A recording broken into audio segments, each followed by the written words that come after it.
Hola, ¿qué tal? Muy buen día, sé bienvenido a este canal de YouTube 1689 Estudios Teológicos. Yo soy Aecatl Muñoz González y vamos a estar estudiando el párrafo primero del capítulo primero de la Confesión Bautista de Fe de Londres de 1689, que lleva por título de las Sagradas Escrituras. Si todavía no cuentas con una edición de la confesión, te invito a que la descargues en el link que te pongo en la información del video. Podrás descargarla de esta página, Chapel Library, de manera gratuita, e incluso la podrás imprimir y tener contigo si no eres un lector virtual. Bueno, también puedes hacer eso. Y entonces, como ya lo mencioné, pues el día de hoy vamos a estar hablando de lo que tiene que ver con las Sagradas Escrituras. Pero antes vamos a hacer una reflexión en torno al término revelación. La palabra revelación, bueno, generalmente la usamos a veces cuando queremos decir que algo se da a conocer, de cualquiera. Ese algo puede ser lo que sea, puede ser una idea, puede ser hechos, puede ser lo que sea, pero algo la idea fundamental es que algo se está dando a conocer. Ahora, cuando nosotros hablamos de una revelación, generalmente como cristianos entendemos esta palabra como que se manifiesta en las Sagradas Escrituras. Entonces, a las Sagradas Escrituras, es decir, a la Biblia, para nosotros la consideramos una revelación específica. Y la consideramos revelación específica porque es distinta de la revelación general, que es por ejemplo, el mundo natural que vemos, el universo, los animales, todos los objetos que vemos. Es la revelación general, y la revelación específica es la que se ha dado de una manera pues bastante particular, y que por supuesto tiene como emisor a Dios. Bueno, que por supuesto nosotros también creemos que la revelación general ha sido hecha completamente por Dios. Entonces, cuando nosotros hablamos de revelación, estamos entendiendo o estamos hablando de las Sagradas Escrituras. Ahora, pero si queremos ver la palabra revelación de un modo más amplio, vamos a ver que cuando estudiamos las doctrinas, perdón, no las doctrinas, estudiamos la historia de la religión, y religión entendido aquí en un sentido puro y al mismo tiempo en un sentido amplio, considerando a todas las religiones que existen, nos damos cuenta que las revelaciones nutren a las religiones y viceversa, ¿no? Ambas tienen una unión correlacional, ¿no? Y dado que la creencia en una revelación puede localizarse en todas las religiones, la revelación y la religión se caen o se levantan juntas. Esto es importante que lo sepamos, y me estoy deteniendo un poquito en esto, porque generalmente cuando a veces compartimos nuestra fe, es natural que a veces algunas personas que no están de acuerdo con nosotros, o que simplemente no quieren escuchar acerca de la Biblia, generalmente uno de los argumentos que nos dicen es simplemente, bueno, yo no voy a dejar que ningún libro me manipule. Por supuesto, hablando ellos de la Biblia. Y generalmente, bueno, nos pueden comenzar a decir, y yo no sé cómo es que tú crees en un libro que fue escrito hace mucho tiempo y del cual no tienes comprobación de que sea fidedigno, de que los hombres no se hayan equivocado al escribirlo, y incluso de hecho de que Dios mismo lo haya dado a los hombres. Si bien ese argumento puede parecer fuerte, hay que pensar que cuando hablamos de la idea de revelación, no necesariamente nos referimos a un libro sagrado. También recuerda que esto puede ser una idea que pueden estar alojado en distintos libros. Eso quiere decir que también el entendimiento que tiene una persona del mundo, por supuesto que descansa también en otros libros. También lo puede hacer así su cosmovisión, sus ideologías, ¿no? Es decir, en breve, su manera de ver la vida. Entonces, también todo esto se nutre con una y otra cosa. Es natural que las personas a veces cambien de parecer, a veces porque una lectura les ha influenciado, es decir, les ha revelado algo que ellos en ese terreno no conocían, y al conocerlo, bueno, esto se modifica. Entonces, el hecho de que como cristianos creamos en una revelación, en realidad es algo que es parte fundamental de todos los hombres. Así que como tal, no es un argumento que realmente sea válido, porque todos descansamos o en lo que dice un libro o en lo que dicen muchos libros, ¿no? Y bueno, además de esto, por supuesto, también hemos dicho que tanto la religión como la revelación se caen o se levantan juntas. Es lo mismo acá. Si de pronto un libro a mí me ha impactado mucho y cambia mi cosmovisión, mi manera de entender el mundo, lo que yo pienso, mi entendimiento, y luego llega otro libro más y lo niega, bueno, voy a tener yo entonces otro entendimiento, otra cosmovisión, otra ideología, etcétera. Lo mismo sucede con una revelación y con la religión. Ambas están juntas, y si una se cae, la otra también se cae. Si una se levanta, la otra también se levanta.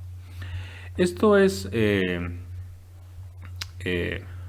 pertinente decirlo, porque ahora, regresando solamente al aspecto de la religión, la religión, su área es el de la redención.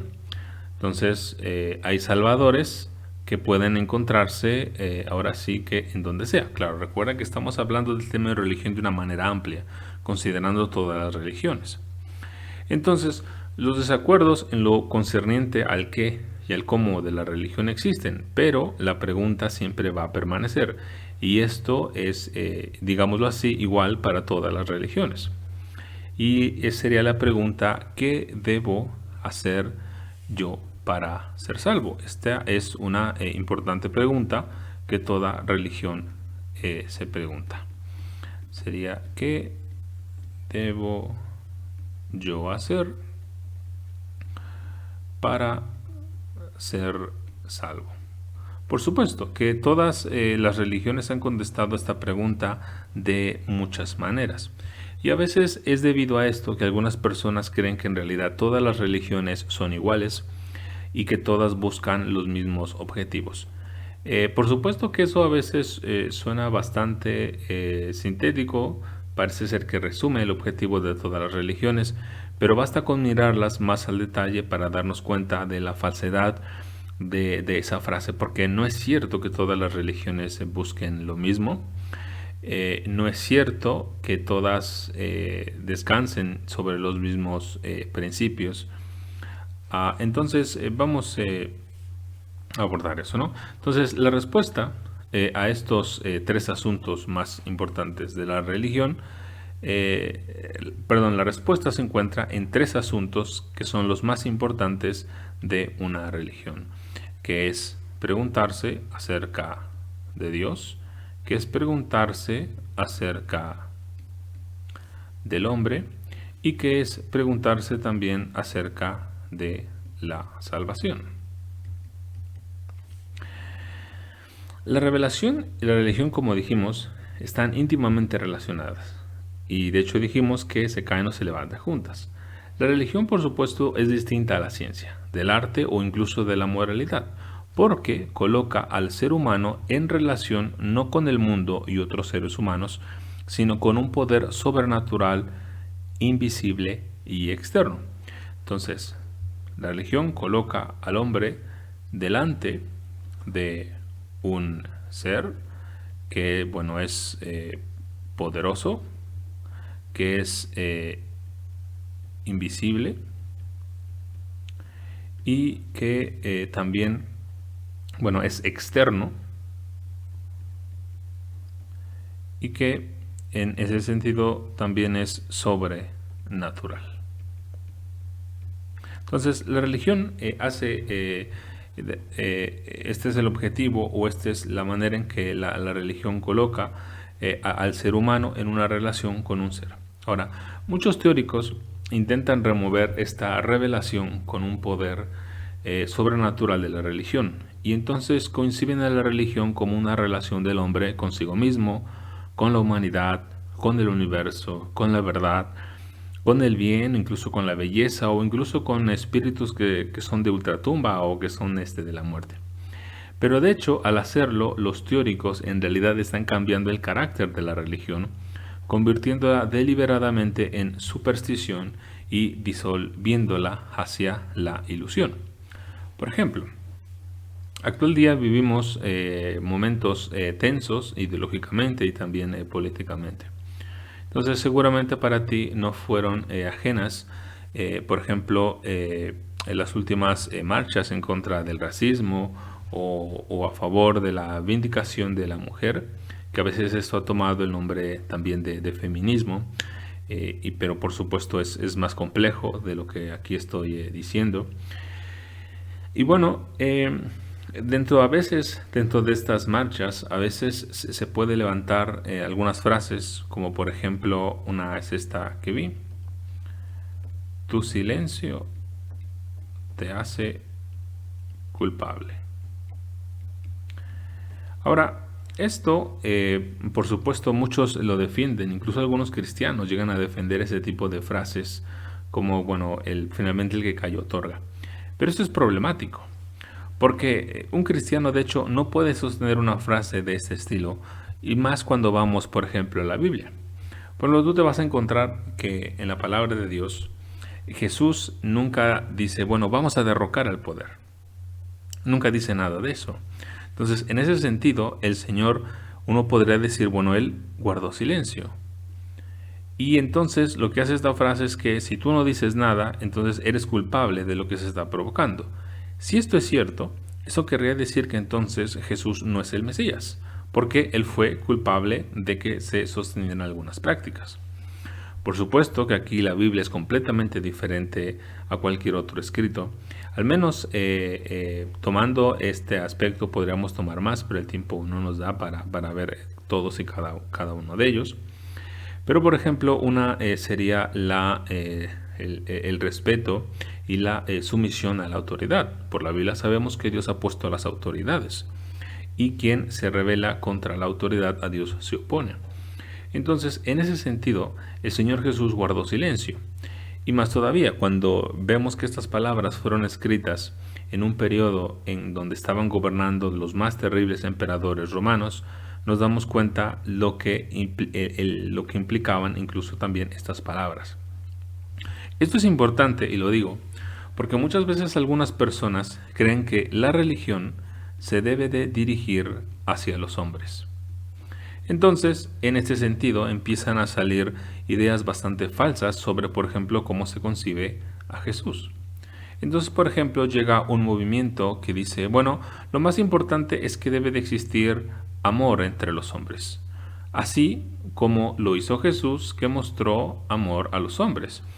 Esta, por supuesto, idea está muy cercana al cristianismo, pero aquí hay un problema, y es que está haciendo que los hombres se dirijan a los hombres y que se olviden de que la religión en realidad los está dirigiendo a cómo ellos son delante de Dios y cuál es la relación que ellos tienen.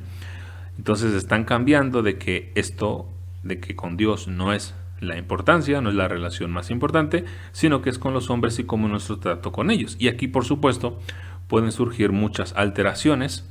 ¿Adivina contra qué? Precisamente contra la revelación, lo que se ha dicho. Como verás, no estamos en un tema que sea no importante. Estamos delante de un tema sumamente importante. Por eso comenté que cuando estos teóricos cambian el carácter de la religión, pues deliberadamente están favoreciendo que los hombres, bueno, cambien incluso su manera de entender la Biblia. Hay mucho error y mucha influencia peligrosa detrás de eso. Y por supuesto terminan por convertir a la religión en una mera superstición o en una simple ilusión.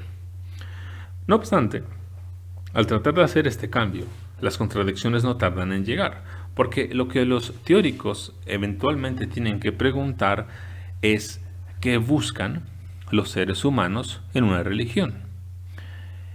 Y esta pregunta, la única manera de responderse es que los teóricos nieguen lo que, afirmen, perdón, lo que ellos ya han negado.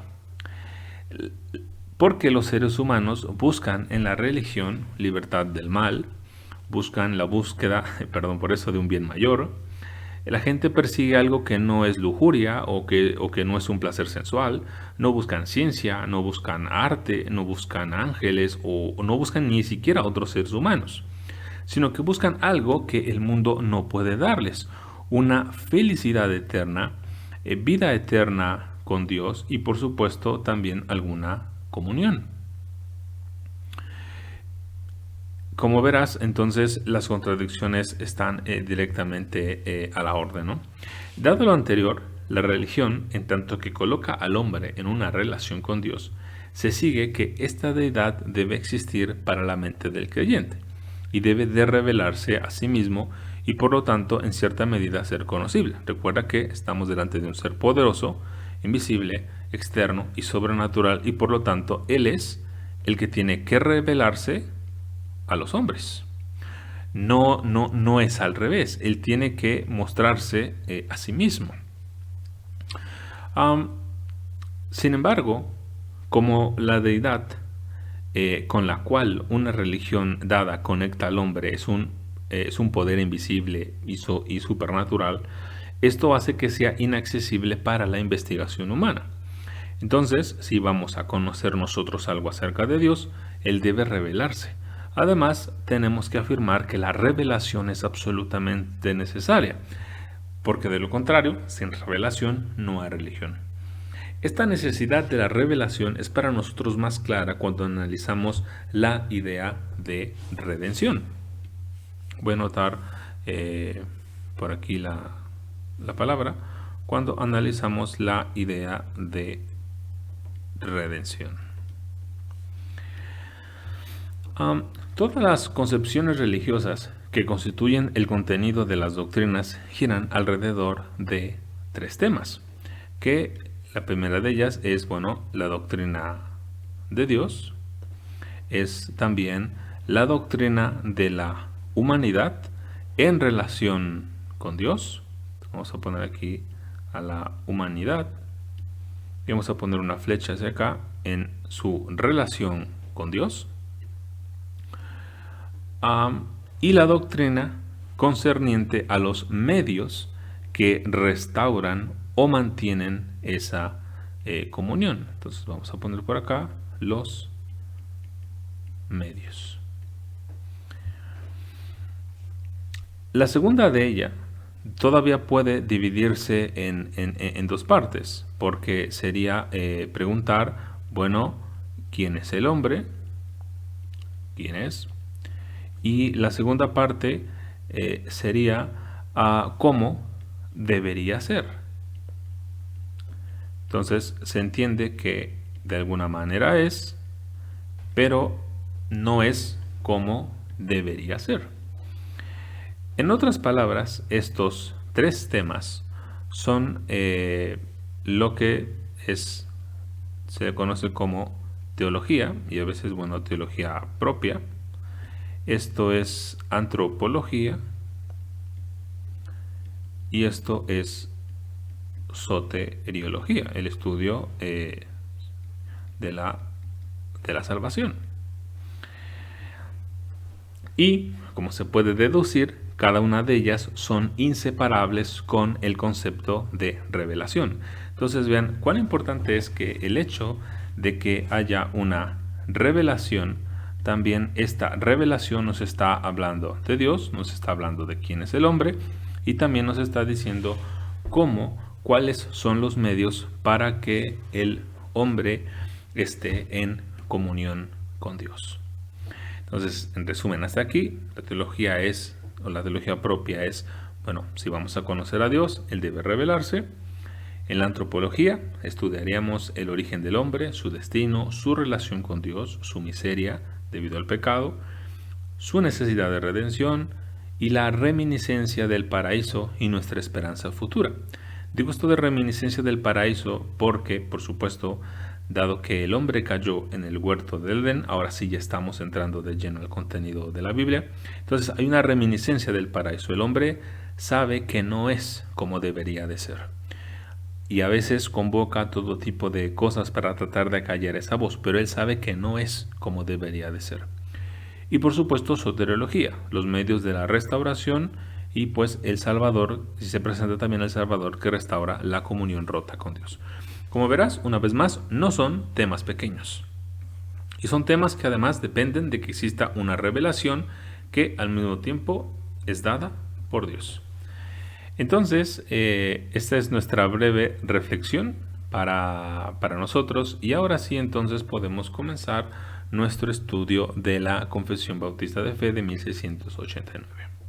Entonces, vamos al primer párrafo de ella, que dice de la siguiente manera. Las Sagradas Escrituras constituyen la única regla suficiente, segura e infalible de todo conocimiento, fe y obediencia salvadores.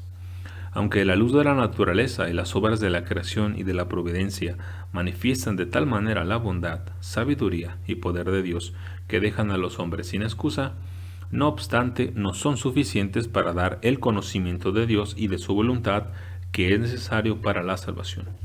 Por lo tanto, agradó al Señor en distintas épocas y de diversas maneras revelarse a sí mismo y declarar su voluntad a su iglesia, y posteriormente, para preservar y propagar mejor la verdad, y para un establecimiento y consuelo más seguros de la iglesia contra la corrupción de la carne y la malicia de Satanás y del mundo, le agradó poner por escrito esa revelación en su totalidad, lo cual hace a las Santas Escrituras muy necesarias, habiendo cesado ya las maneras anteriores por las cuales Dios revelaba su voluntad a su pueblo. Entonces es un párrafo con bastante por comentar. Por supuesto, no lo vamos a comentar todo. Vamos a comentar algunas cosas, si no esto nos llevaría muchísimo tiempo. Hay maestros de la escritura que cuando dan a conocer están estudiando la confesión delante de su congregación, a veces han sido escuelas dominicales que a veces han durado de hecho años para el estudio de la confesión. Un ejemplo de esas es la iglesia de La Mirada en California, donde en el sitio Sermon Audio, que aunque por supuesto esas clases están en inglés, son muchísimas clases, son demasiados videos, demasiados audios. No por eso decimos que está mal, de hecho es fantástico que una iglesia se haya propuesto dar a conocer de una manera muy profunda, muy detallada el contenido de la confesión. Nosotros por supuesto estamos haciendo una edición más sencilla, un poco más simple, ¿no? Entonces, de vuelta a este primer párrafo de la confesión, este párrafo tiene el objetivo de hablarnos acerca de la necesidad de las Escrituras. Este es el objetivo de el primer párrafo. Y bueno, si has sido cristiano durante algunos años o si a lo mejor tienes poco tiempo de haber empezado a asistir a una iglesia, pues te habrás dado cuenta de que la lectura de la Biblia es una actividad común en el culto a Dios, además de ser su lectura de necesidad diaria para el creyente. De hecho, no podría existir cristianismo en un lugar donde no se lee, se estudia y se aplica la Biblia. Y esto es porque las Sagradas Escrituras constituyen la única regla suficiente, segura e infalible de todo conocimiento, fe y obediencia salvadores. Una regla, que bien puede ser a veces una como esa que nosotros estudiábamos en la escuela, bueno, es también un instrumento de medición. Así que si un carpintero quiere construir una silla, pues su regla o su metro le va a ayudar a hacer del mismo tamaño cada una de las patas. Sería ilógico que cada una de las partes de la silla las construyera del tamaño que él quisiera. Uno no se podría sentar en esa silla. A lo mejor podría pasar por arte contemporáneo, puede ser, no lo sé, pero por supuesto que no sería funcional para nosotros. Una regla también es una norma sobre cómo uno debe conducirse de manera pública o de manera privada. Por ejemplo, nosotros generalmente en cada avenida tenemos algunos objetos que pues llamamos semáforos, que que nos avisan de una norma que es pública. Entonces es conveniente respetar las indicaciones de tránsito, porque al hacerlo uno se libera de accidentes, de ser sancionado por las leyes judiciales, y también uno está protegiendo a nuestros ciudadanos. La Biblia es una regla en ambos sentidos, pero esta regla además es suficiente, es segura y es infalible. Es suficiente, y esto es decir que es bastante para lo que se necesita, que en este caso es conocimiento, fe y obediencia a salvadores. Es segura, es decir que es cierta y que podemos confiar en ella, toda ella es verdad. Dice la Biblia, tu palabra es verdad, toda ella es verdad. Y es infalible. Esto quiere decir que no puede fallar y no se puede equivocar la Biblia. En otras palabras, la Biblia siempre tiene la razón. La Biblia siempre está diciendo la verdad. Ahora, por supuesto que generalmente muchos cristianos esto no lo negarían, pero a veces cuando vemos nuestra propia vida, vemos que en realidad con nuestros actos estamos negando esta verdad. Al respecto, Tito 1:2, si tienes tu Biblia ahí a la mano, puedes buscar los pasajes, pero si no yo te los coloco aquí. El primero sería Tito 1:2. En él, se nos enseña que Dios no miente, y por ejemplo en otros textos como Hechos capítulo 3 versículo 18 se nos enseña que Dios cumple todo lo que promete. Y bueno, ¿de qué las Sagradas Escrituras es la única regla suficiente, segura e infalible? Bueno, de todo conocimiento, fe y obediencia salvadores. Por ella sabemos quién es Dios, quién y cómo es el hombre con respecto a Dios, qué es una iglesia, qué es ser justificado, cómo un hombre ha de salvarse, etc. A medida que vayamos estudiando la confesión, esos temas y otros los vamos a ir comprendiendo de mejor manera. Por ahora nos basta decir que la Biblia es la única regla suficiente, segura e infalible de todo conocimiento y obediencia salvadores. Y podemos ver lo que la Biblia dice respecto de sí misma. Y para eso vamos a ver algunos pasajes de la Escritura que están aquí ya en tu pantalla. Y el primero de ellos es 2 de Timoteo 3, del 15 al 17, donde leemos: y que desde la niñez has sabido las Sagradas Escrituras, las cuales te pueden dar sabiduría que lleva a la salvación mediante la fe en Cristo Jesús. Toda Escritura es inspirada por Dios y útil para enseñar, para reprender, para corregir, para instruir en justicia, a fin de que el hombre de Dios sea perfecto, equipado para toda buena obra. Entonces, ¿para qué te pueden hacer sabio las Escrituras? Bueno, para la salvación mediante la fe en Cristo Jesús. ¿Para qué es útil la Escritura? Bueno, para enseñar, para reprender, para corregir, para instruir en justicia. ¿Y cuál es su propósito? A fin de que el hombre de Dios sea perfecto, equipado para toda buena obra. Por supuesto, en ese sentido Pablo se está dirigiendo aquí a los pastores y está hablando en dirección a los pastores. Pero por supuesto, esta es una verdad que la aplicamos a todos los cristianos. Ahora también en Isaías 8 del 19 al 20 tenemos: y cuando os digan, consultad a los medium y a los adivinos que susurran y murmuran, decid, ¿no debe un pueblo consultar a su Dios? ¿Acaso consultará a los muertos por los vivos? A la ley y el testimonio, si no hablan conforme a esta palabra, es porque no hay para ellos amanecer. Dios le está diciendo aquí a Isaías que el pueblo ha de, número 1, rechazar las palabras de los adivinos, y que debe de escuchar la palabra de Dios.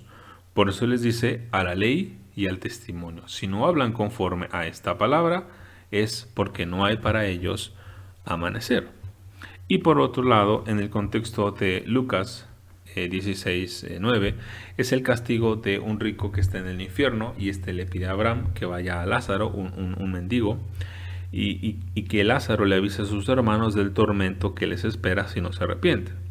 Pero el patriarca, si recuerdas la parábola, enfatiza que para ellos debe de ser suficiente la palabra de Dios. Entonces, como verás, no puede haber luz en el hombre sin las escrituras, ni tampoco puede conocer el camino de la salvación sin ellas.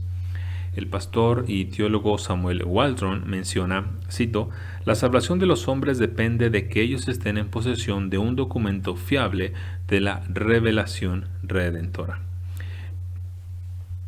Y bien, vamos a continuar con lo que nos está enseñando la confesión. Para eso vamos de vuelta a nuestro primer párrafo, al de la continuación, donde dice, aunque la luz de la naturaleza y las obras de la creación y de la providencia manifiestan de tal manera la bondad y sabiduría y poder de Dios, que dejan a los hombres sin excusa, no obstante, no son suficientes para dar el conocimiento de Dios y de su voluntad que es necesario para la salvación. Bueno, ¿qué quiere decir esto? Bueno, la Biblia afirma dos cosas. La primera de ellas es que Dios ha escrito en el corazón de cada ser humano, vamos a poner simplemente en el corazón del hombre, su ley moral. Y pues el testimonio de la escritura es claro. Si tienes una Biblia contigo, puedes acompañarme y buscar Romanos capítulo 2, donde te voy a pedir que te vayas a los versículos 12 al 15, donde se lee lo siguiente. Pues todos los que han pecado sin la ley también perecerán, y todos los que han pecado bajo la ley, por la ley serán juzgados. Porque no son los oidores de la ley los justos ante Dios, sino los que cumplen la ley. Estos serán justificados. Porque cuando los gentiles que no tienen la ley cumplen por instinto los dictados de la ley, ellos, no teniendo la ley, son una ley para sí mismos, ya que muestran la obra de la ley escrita en sus corazones, su conciencia dando testimonio y sus pensamientos acusándolos unas veces y otras defendiéndolos. Esto quiere decir que Dios, en el corazón de cada ser humano, Él ha escrito su ley. Vamos a poner aquí unas tablas. Esta ley está escrita dentro de los corazones del hombre, de tal manera que el hombre sabe y tiene escritos en su corazón, lo voy a decir de esta manera, los 10 mandamientos. Así que el hombre no tiene excusa. Pero también vemos que, número 2, el mundo en el que nosotros vivimos, el mundo expone la bondad, la sabiduría y poder de Dios. Entonces vamos a poner simplemente que el mundo señala a Dios, como si el mundo fuera un gran dedo que está apuntando hacia Dios. Sin embargo, ambos puntos no son suficientes para dar conocimiento de Dios y de su voluntad que es necesaria para la salvación. Por ejemplo, no podemos conocer de Cristo viendo simplemente las montañas, el sol, las frutas, las nubes. No, solamente conocemos de Cristo y de su obra por medio de la Biblia. De hecho, en esa misma carta de Romanos, si giras una hoja en tu Biblia, te vas a encontrar que Pablo abre la carta diciendo: Pablo, siervo de Jesucristo, llamado a ser apóstol, apartado para el evangelio de Dios que él ya había prometido por medio de sus profetas en las santas escrituras, acerca de su hijo que nació de la descendencia de David según la carne. Es decir, el apóstol nos dice que en las escrituras, en este caso el Antiguo Testamento, ya se ha hablado de Cristo. Tanto en la ley como en los libros de los profetas, su tema central es Jesús. Y para mayor detenimiento en esto, también sería de mucha ayuda que leyeras Lucas 24 del 13 al 27, donde ahí Jesús va caminando con dos discípulos y que van hacia Emaús, y él les refiere todo lo que las escrituras dicen de él, pasando por los profetas, pasando por la ley, pasando por los salmos. Por todo eso pasó el Señor Jesucristo, mostrando que las escrituras, es decir, el Antiguo Testamento, estaban hablando de él. En otras palabras, una persona no es salva porque vea las nubes o se deleite al ver un paisaje hermoso o porque se admira por la creatividad humana. Una persona es salva porque Dios ha traído una revelación redentora a su vida, que en este caso está localizada en la palabra de Dios. Entonces hay que recordar, si la pregunta fundamental del hombre es ¿qué debo hacer para ser salvo? Esta pregunta requiere ser contestada con una revelación específica que Dios haya dado, que por supuesto es la Biblia. Y esto nos lleva a el siguiente punto de la confesión, donde dice: por tanto, agradó al Señor en distintas épocas y de diversas maneras revelarse a sí mismo y declarar su voluntad a su iglesia, y posteriormente, para preservar y propagar mejor la verdad y para un establecimiento y consuelo más seguros de la iglesia contra la corrupción de la carne y la malicia de Satanás y del mundo, le agradó poner por escrito esa revelación en su totalidad, lo cual hace a las Santas Escrituras muy necesarias, habiendo cesado ya las maneras anteriores por las cuales Dios revelaba a su pueblo. Entonces, ¿qué quiere decir lo anterior? Bueno, en primer lugar, que muchos hombres y mujeres en el pasado fueron salvos, y muchos de hecho fueron salvos sin las Escrituras, pero no sin una revelación redentora. Por ejemplo, Abraham fue salvo y ahora está con Dios, pero hay que reconocer que él no tuvo nunca en sus manos una porción escrita de la Biblia. El rey David también es salvo y ahora está con Dios, pero para cuando él vivió no se había escrito ni la mitad del Antiguo Testamento. Dios también se reveló en sueños o en visiones a los profetas, o también llegando la palabra del Señor a ellos. Por ejemplo, en la traducción de la Biblia de las Américas, hay 423 menciones en que se dice la frase "así dice el Señor", o frases parecidas como "vino a mí palabra del Señor", que ocurren, esta por ejemplo ocurre 49 veces en el Antiguo Testamento, en los escritos de los profetas. Por otro lado, ¿cómo se reveló el Señor en los tiempos de los apóstoles? Recuerda que aquí estábamos hablando de en distintas maneras y de diversas maneras se reveló a sí mismo. Hemos abarcado el Antiguo Testamento y ahora vamos al Nuevo Testamento. Bueno, pues como nos dice el profesor y teólogo Tom Needles, dice, cito: en el Nuevo Testamento la revelación vino por profecía y lenguas, así como por la predicación bajo la inspiración del Espíritu. Los apóstoles, bajo la promesa de la operación reveladora del Santo Espíritu, predicaron y hablaron infundidos con el espíritu de revelación e inspiración en situaciones evangelísticas y en las iglesias.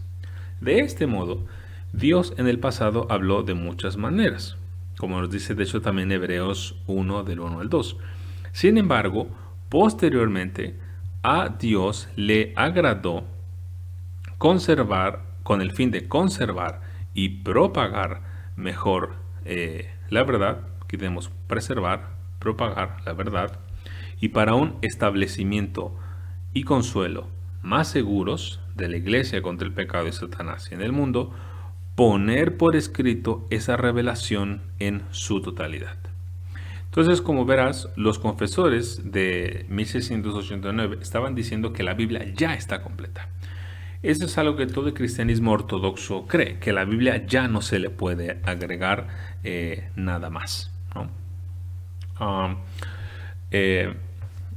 Y bueno, por ejemplo, para citar un versículo, si tienes tú tu edición de la confesión, vas a ver que debajo de vez en cuando hay un pequeño numerito que te dirige a toda la serie de versículos, o a veces un versículo que están sosteniendo una idea que se está presentando. Bueno, si tienes tu Biblia a la mano, puedes ir a Primera de Pedro, capítulo 1, versículos 19 al 21, donde dice: sino con sangre preciosa como de un cordero sin tacha y sin mancha, la sangre de Cristo, porque Él estaba preparado desde antes de la fundación del mundo, pero se ha manifestado en esos últimos tiempos por amor a vosotros. Es decir, lo que se esperaba, el gran Redentor, ya ha venido. Y como ya ha venido, ¿qué más le podemos agregar a las Escrituras? Porque el Rey ya vino. Y por supuesto, en esa misma carta, en la segunda carta, en segunda de Pedro, capítulo 3, versículo 16, nos comenta el apóstol.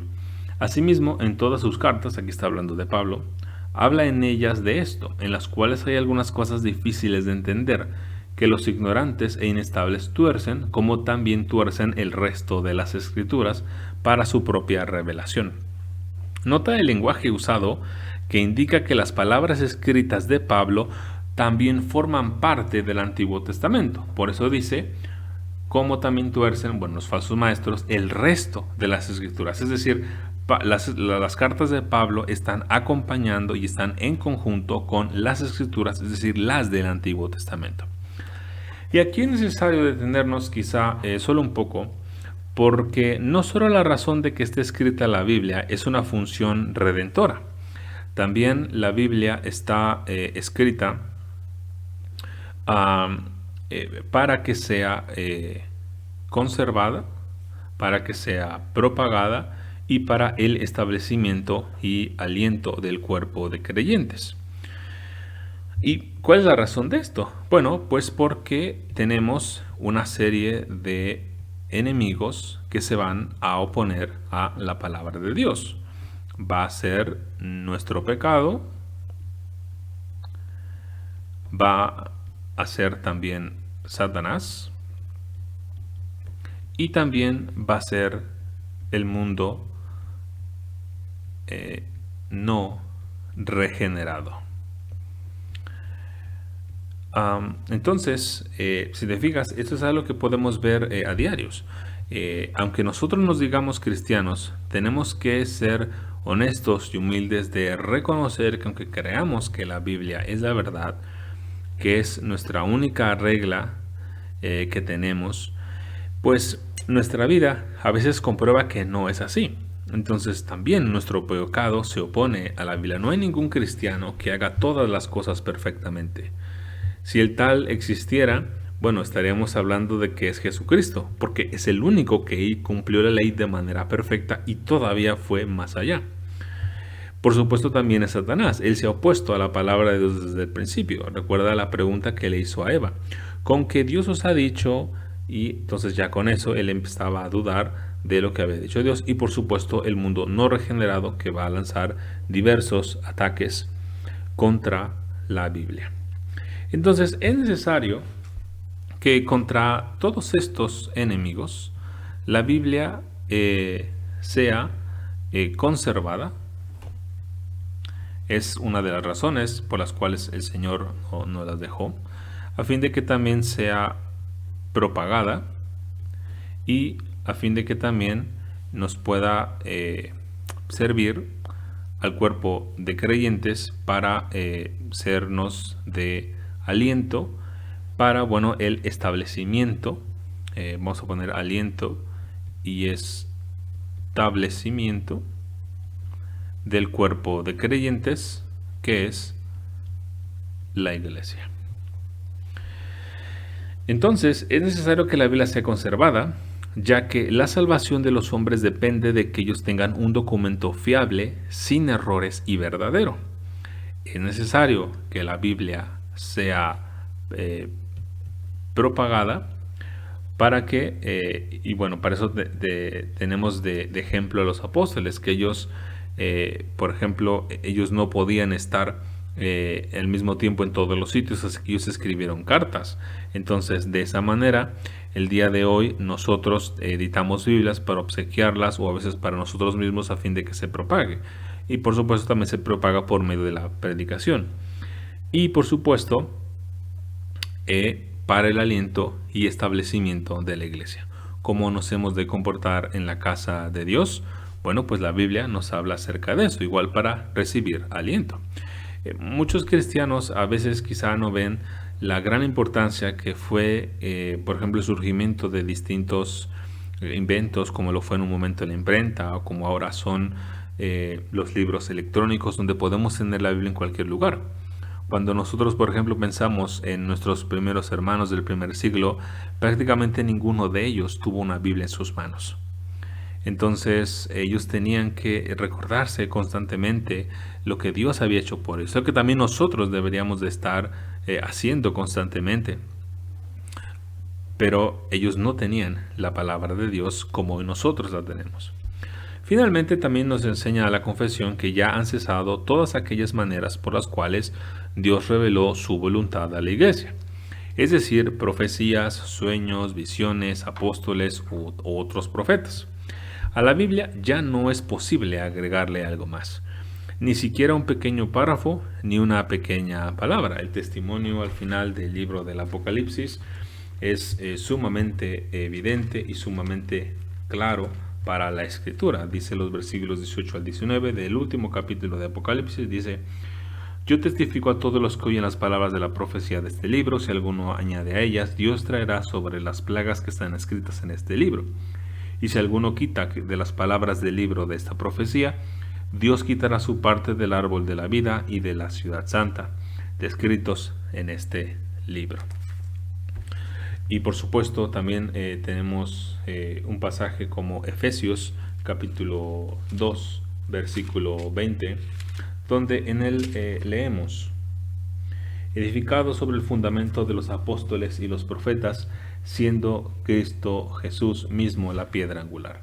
Esto es importante porque de acuerdo a la Biblia, los apóstoles y los profetas son ellos el fundamento para la iglesia. Ellos son los cimientos, porque la piedra angular es Cristo. Tomando la metáfora como de un edificio, Cristo es la piedra angular, los apóstoles son ese cimiento y el resto de creyentes es el edificio. Si nosotros quitáramos los cimientos de un edificio, bueno, pues ese edificio se viene abajo, ¿no? No podría sostenerse, o si se sostiene, bastaría un pequeño movimiento de la tierra para que todo ese edificio colapsara. Cuando la Biblia habla aquí de apóstoles y profetas, se está haciéndolo de una manera reducida para hablar a los escritores del Nuevo Testamento y a los escritores del Antiguo Testamento. Eso quiere decir que el día de hoy ya no hay nadie que le pueda agregar algo a la palabra de Dios. Ni tampoco a Dios se le olvidó comunicarnos algo, y no tenemos necesidad de que algo nuevo sea dicho. Tomando, por ejemplo, pues Efesios 2:20, como lo acabo de mencionar, pues nos enseña que como creyentes hemos sido edificados o estamos siendo edificados sobre el fundamento de los apóstoles y de los profetas. Y más al respecto, sabemos que Pablo fue el último de los apóstoles porque él mismo lo dice. En primera de Corintios, te voy a anotar aquí el versículo, primera de Corintios capítulo 15, versículos 7 al 8, Pablo dice que él es el último de los apóstoles. Y quizá algunas personas puedan objetar diciendo, bueno, pero hay ejemplos de personas que profetizaron en el Nuevo Testamento, por ejemplo en Hechos 13:1. ¿No deberíamos de tener profetas entre nosotros? Bueno, la respuesta es un rotundo no, porque los dones de la profecía estaban bajo la inmediata autoridad y disciplina de los apóstoles. Por ejemplo, podemos ir a un pasaje como Primera de Corintios, capítulo 14, versículos 37 al 38, donde leemos: si alguno piensa que es profeta o espiritual, reconozca que lo que os escribo es mandamiento del Señor. Pero si alguno no reconoce esto, él no es reconocido. Como vemos aquí, Pablo está teniendo y está mostrando plena autoridad que él tiene sobre todas esas cosas, que él puede mostrar que todos los dones de profecía estaban bajo su inmediata autoridad y bajo su disciplina. Por eso dice esto: quien los tenga tiene que darse cuenta que lo que yo estoy diciendo viene directamente de Dios. Y por supuesto que si no lo está viendo, que si está rechazando, por supuesto que esa persona no cumple con esos dones, ¿no? Eso quiere decir que el día de hoy aunque se levanten personas que se colocan los títulos de apóstoles o los títulos de profeta, pues no hay otra más que decir que son charlatanes, que son mentirosos y que están haciendo incluso algo terrible en contra de la escritura. Y esto, bueno, podemos verlo de una manera un poquito más detallada, porque no hay que pasar por alto que para Jesús y los apóstoles el Antiguo Testamento constituye la base de la doctrina, la fuente a cualquier solución de alguna problemática que hubiera y por supuesto el fin de todo argumento. El Antiguo Testamento es completado con el Nuevo Testamento. De hecho, los eventos son frecuentemente presentados como si todo sucediera con el propósito de completar las Escrituras. Aquí hay demasiados versículos para citar, pero solo voy a citar Mateo 1:22, que dice: todo esto sucedió para que se cumpliera lo que el Señor había hablado. Es decir, ¿qué es lo que había hablado? Bueno, lo que está en el Antiguo Testamento. Y lo que está sucediendo en este caso con Jesús es que está sucediendo para que se cumpliera lo que el Señor ha hablado. Es decir, que se está completando lo que se había dicho. Se está terminando de escribir la palabra. Esta culminación de la palabra incluso es anotada en sus más pequeños detalles. Por ejemplo, que el Señor Jesús en su oración sacerdotal en Judas 17 se nos dice que el Señor le dio, el Padre le dio a unos discípulos y solo esos les dio, y esos fue a los que él eligió, excepto uno que es el que era el hijo de perdición. De hecho, todo cuanto le ocurrió a Jesús es descrito como una continuación del Antiguo Testamento. Para eso quizá sería bueno que me ayudaran a buscar en sus Biblias Lucas capítulo 18, versículos del 31 al 33, donde dice: tomando aparte a los 12, Jesús les dijo: mirad, subimos a Jerusalén y se cumplirán todas las cosas que están escritas acerca del Hijo del Hombre, pues será entregado a los gentiles y será objeto de burla, afrento y escupido, y después de azotarle le matarán y al tercer día resucitará. Cuando a veces se levanta uno de estos charlatanes falsos que se dicen apóstoles o que se dicen profetas hoy en día, detrás de su lenguaje existe la idea de que ellos están colocándose al mismo nivel que los apóstoles del Nuevo Testamento, hasta Pablo, y que en cierta medida sus palabras son una continuación del Antiguo Testamento. Porque de hecho así los apóstoles así los apóstoles del Nuevo Testamento lo entendieron, que ellos estaban completando el Antiguo Testamento, estaban, digámoslo así, escribiendo las últimas líneas, por decirlo de una manera muy sencilla.